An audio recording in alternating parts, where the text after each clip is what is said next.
Sup everyone, welcome to another video. Just a few hours away right now from the Genshin 3.1 live stream, and before it gets going, I just want to make this video short and sweet, alright? Make some predictions. Well, not for the contents of 3.1, but for the anniversary. So I'm sure you guys clicked on this video curious what's going on with the anniversary. Is there anything concrete regarding the anniversary? What are we getting for the anniversary? Now, I did a poll on my live stream for my community, and it seems like 80% of you guys watching are from before the 1-year anniversary. You've been playing this game since before the 1-year anniversary. You're still going strong, and I guess it's the people who watch YouTube content and follow people on YouTube and stuff that are still engaging when it comes to this aspect of the community and Genshin. So what's up with the 2nd year anniversary? Nothing has been concrete, and there's essentially 3 different scenarios that I want to picture and line out for you guys, and towards the end I'll probably highlight which one I think is the most likely. Okay, so let's start with the more optimistic scenario. The more optimistic scenario for the 2nd year anniversary is that EroticWalruss has learned from what happened last year. They're like, oh well, the community really cares about this, while we ourselves, we don't really care, right? As long as the money keeps coming in,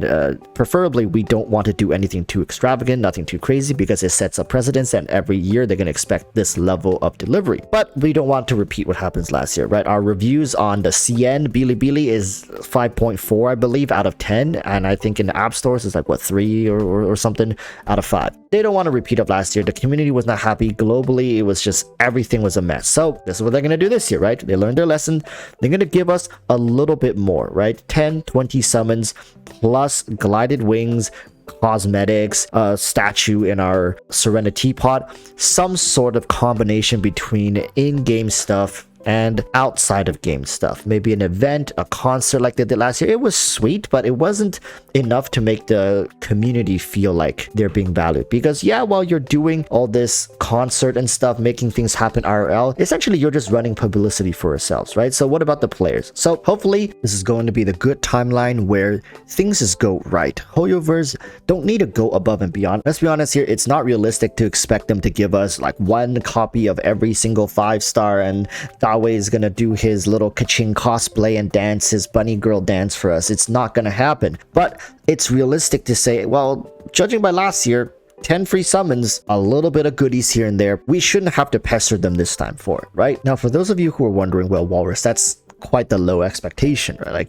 the minimum of what they did last year, like, aren't you gonna say something along the, well, that is if you want this prediction to be accurate. Like, I can sit here and blow smoke up your ass cheeks all day and trying to get you guys as high as a freaking hot air balloon, but I don't think that's really the point, right? You only have a few short hours before this video goes up. Hell, you might be watching this video after the live streams has already completed. With how YouTube algorithm works, you never know when you're going to be seeing this video. But for the few thousand of you, it's like what, 2,000 of you who are watching this video before the live stream happens, I'm just being straight up honest with you. I'm being as transparent as a crystal ball. This is honestly what I think is the best that we can get. Anything beyond this, like, call me wrong, call me a doubter, call me a non-believer, whatever, right? Like, it's a win-win. If I'm wrong, you guys win and I win, so it is a win-win. There's no way we lose this. But do not expect any more than what we got last year after the whole commotion, meaning like the Chi fallen spams, the review bombing, all that stuff. Okay, although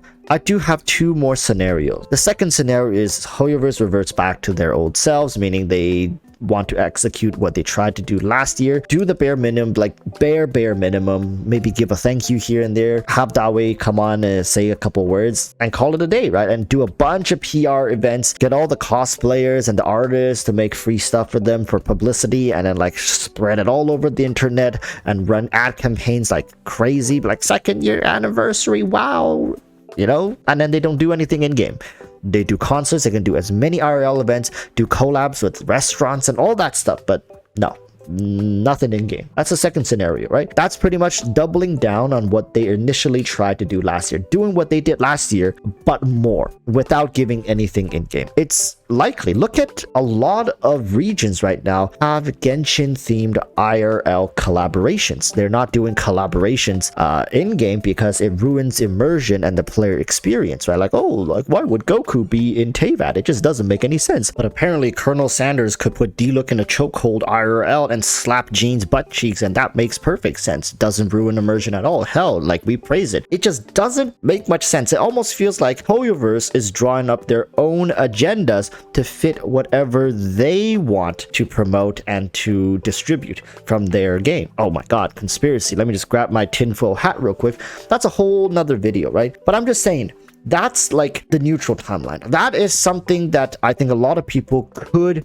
see happening, but some would say it's unlikely. And I personally think that it's not a very likely chance for this to happen, considering HoYoverse knows how vocal the community can get once we don't get our way. And I know for a fact that a couple communities here and there are already prepping themselves just in case HoYoverse decides to revert back to their old selves. So take that with a grain of salt. Let's move on to the dark timeline. Yes, there's a dark timeline. If you guys thought what I mentioned just now was bad, here's the dark timeline, right? What I described just now was essentially just HoYoverse trying their best to push PR, which means that they're bringing more people into the game. They're trying to broadcast Genshin existence out to the world, because believe it or not, most people in China still don't know what the hell Genshin Impact even is. They have no idea what it is. You go pull someone off the street of even a major city in China, ask them, hey, do you know what Genshin is? No idea.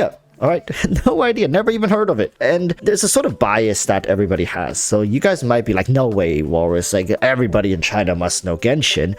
It's impossible that they don't know. You'd be surprised. It's the same as people taken aback, in shock, being like, oh my god, why would people not accept the mystery box from Mr. Beast? Don't they know who Mr. Beast is? Like, go watch these videos, man. Like, they have no idea what the hell Mr. Beast is. You know, there's a bias. Okay, so don't let that bias affect you. The reason HoYoverse continues to keep pushing for these PRs and just getting the name brand out there, creating all these events IRL to make sure people see it, at least question what the hell it is. Right? Like, oh my god, Pizza Hut, why are you having these weird cartoon characters on your front store and stuff like that? All of you guys may be like, oh well, but what about the lineups, right? It's just people going crazy to get into these runs. Well, yeah, that's because that's like one out of like thousands of locations that offers it. So of course it's going to be highly popular, because every Genshin player within the province is going to have to go to that one store location to get access to that. So in a way, it's like inciting panic almost. It's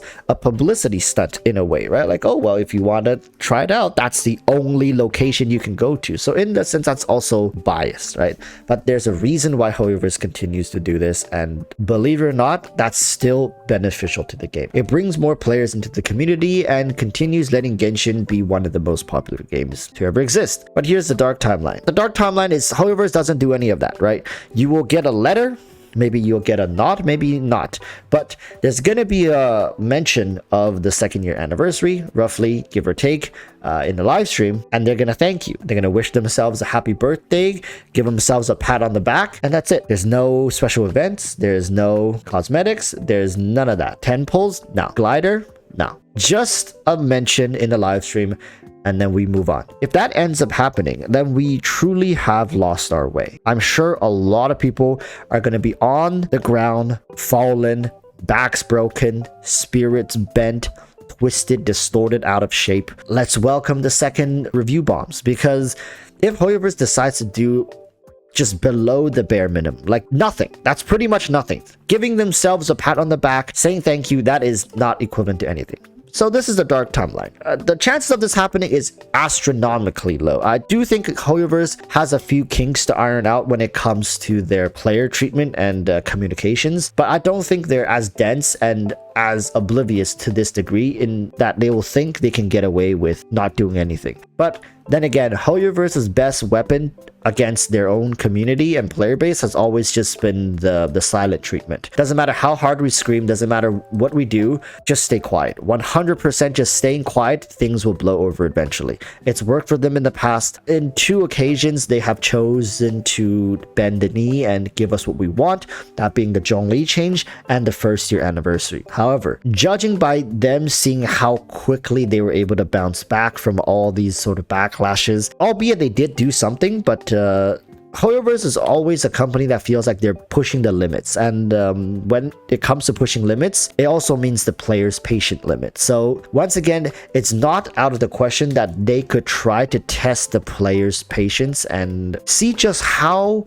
far they can take this before the whole thing collapses. And like I said, it's not very likely that this is going to happen, but just keep an eye out. All right. So with all that said, thank you guys for watching the video. I'm going to be going live in a couple of hours. So if you happen to be chilling around here, make sure to tune in right here on YouTube to see if all this comes to fruition, right? We're going to be doing some polls. We're going to be doing some predictions. We're going to be chilling about an hour before the live stream actually starts. So yeah, keep an eye out, like, subscribe, do all that jazz, and I'll see you guys on the live stream. Till then, urge y'all to stay safe. Peace, bye.